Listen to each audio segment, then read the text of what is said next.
Okay, what's going on, guys? So ever since I did the video on installing fog lights on a V6 Mustang and the walk around video I made a couple years ago, I've gotten quite a few comments asking about the light bar behind my bumper. Now this is just a eBay 24-inch light bar. I don't think I paid over $30 for it. In this video, I'm going to be showing you the process that I went through to install it. I'm just going to click it on right quick for you.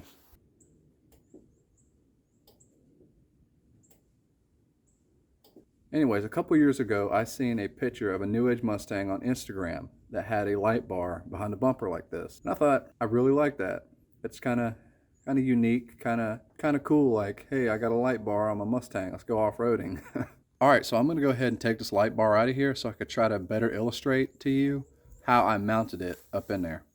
Okay, so here is the light bar itself. It's just a standard eBay 24-inch light bar. Now, I want to show you the brackets that I used. I actually made them myself. Just kind of improvised with a piece of steel. And I've made up a little bit of a plan, sort of a blueprint, so it might be easier for you to try to make them yourself. So this is what the stock mounting bracket would look like. And these are the brackets that I made. You'll see what I'm talking about later when it's actually mounted on the car. So with these brackets, it'll actually be mounted like this under the car, bolted into the front crash bar, but it brings the light bar ever so slightly low that it won't fully shine through that opening in the bumper.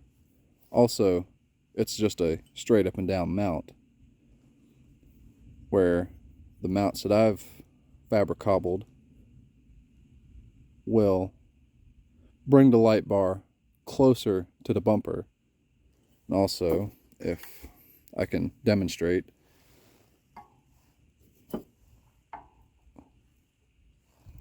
the hole is also higher or lower depending on which way you look at it. So this is my little design blueprint that I've come up with to make it easier for those at home who might want to try to replicate this. So this is something you would cut out of probably about 18 gauge steel. This steel right here is closer to 16 and it's a little harder to bend and work with. The total height is 1 inch from here to here, which is this diagonal line is where you would bend to get this bend right here. 3 9/16 of an inch from here to here, and then 7/8 of an inch from here to the end.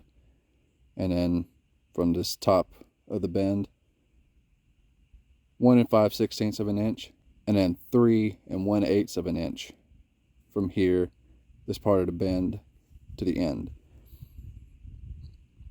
Now these holes, from the center of where the holes are, these are 1/4 inch holes that you should drill. From here to here is 1/2 inch from the edge to the center of the hole, and also from the edge here to the center of the hole is also 1/2 inch. Same from here to here, and same here. It's 1/2 inch from the edge to the center of the hole, and 1/2 inch on each side from the center of the hole. For each side of the bracket, you would just bend one way or the other, like this. Now for proof of concept, I made it out of cardboard. It looks a little bit different, but it's for ease of manufacturing, I guess. You can see fits up, and then same here. Now if you wanted to, you could probably elongate this hole so you can have a little bit more adjustment up and down, but in my particular application here, this seems to be the appropriate place for the hole. Also, these fasteners that are used at the ends of the light bar had to be shortened by about 1/4 inch, just because this quite obviously this bracket is a lot thinner than this one. Also, it's a good idea to use a washer and a lock nut, which I believe came with this light bar anyways. So now I'm going to go ahead and get this mounted up, and then I'll show you what it looks like underneath the front bumper.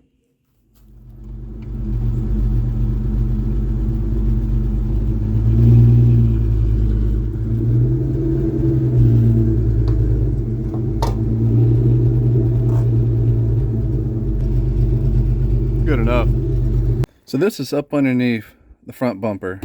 Here's our Mach 1 chin spoiler, and I wish they had given stainless hardware with this, but it is what it is, I guess. But anyways, here is one of the holes that I drilled and tapped, and here's the other one. As you can see, they're more closer to the front. I'd say 2/3 from the back, because this is the front of the vehicle this way. And just to try to give you a little bit more, just to try to be a little bit more specific, the center of the hole is about a little over 1 inch from this crash foam, is what I'm going to call it. Now, where these holes need to be entirely depend on how big your light bar is. These holes are pretty much the same width as the light bar itself, and in order to get it perfectly centered, you do have this nice little tab, or at least you should on your bumper. This little tab sticks out right here. It's pretty much dead center of the bumper, so that should help you find center.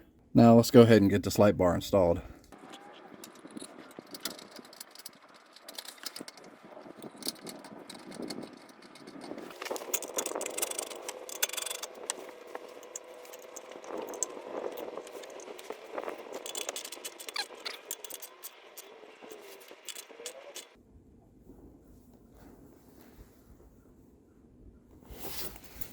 Okay, so I've got the light bar all mounted up.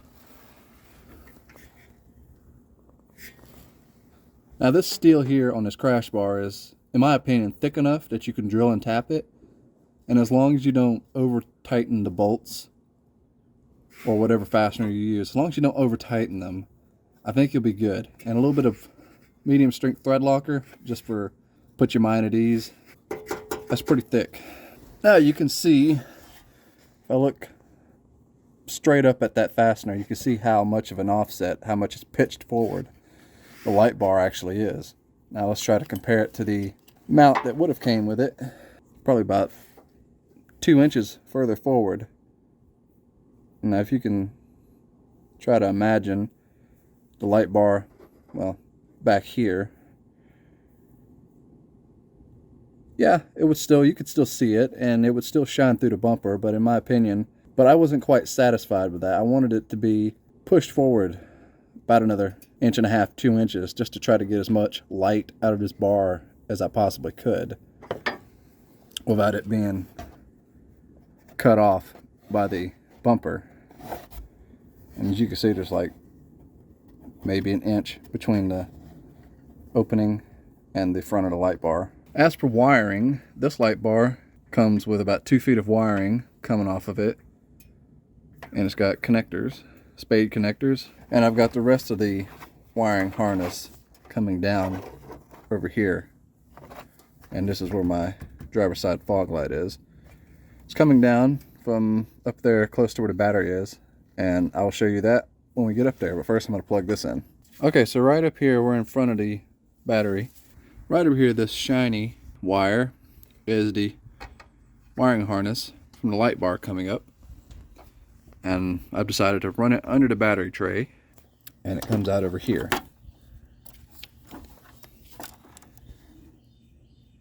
From here it tees into the relay,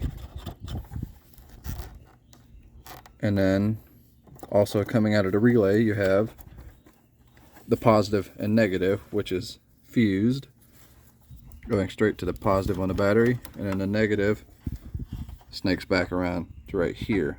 Coming back to the relay, the other wire that comes off of it goes back around, snakes around into this little wiring harness grommet that I poked a hole into to feed it into the cabin. If you have an automatic, I'm sorry, but you're in luck, because right here is where the clutch cable comes out of the firewall. Normally there's a rubber grommet right here that you can just poke a hole in and feed your wires in through there. Now coming in here to the filthy cabin, I've honestly found it's just futile to try and clean a daily driver in the middle of winter, because you're all the time tracking leaves and mud and whatnot into it. So, but if we could take a look up under here, there's the back side of that grommet I was talking about. Here's the wire, and it gives you a lot of extra wire. because I guess you'd be expected to put this on a truck. I don't know why they would think that, but yeah. But you can see right here is the connector for the switch. I mean, all this wire just feeds into this connector. And now I've got that wire running up in here somewhere behind this panel. And it comes out right here to the nice little handy dandy switch. So that's all there is basically for the wiring. There's not really much to it. It's all kind of plug and play. You just got to figure out how to snake your wires through. All right, so now we're going to kick it over to nighttime, and I'm going to show you how well this light bar works. Okay, so here I'm going to try to show you the light output of the light bar compared to my headlights and high beams. This is the light bar.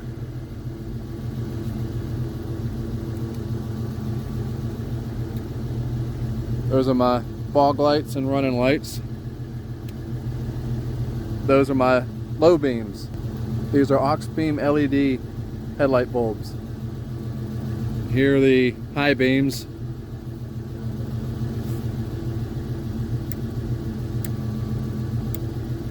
I think they need adjusting a little bit, but here's where my super duper fog light, the light bar. Really doesn't seem too big a difference. I mean, you see a lot more light scattering up into trees and whatnot. I believe it's because the light bar is so far way down low that it doesn't get a good spread out of light, like when you're pointing down towards the ground. This is like low to the ground, trying to spread out beneath. I mean, maybe I just don't know what I'm talking about, but it doesn't seem like it puts out as much light as you would think it would. Off, on, high beams, on.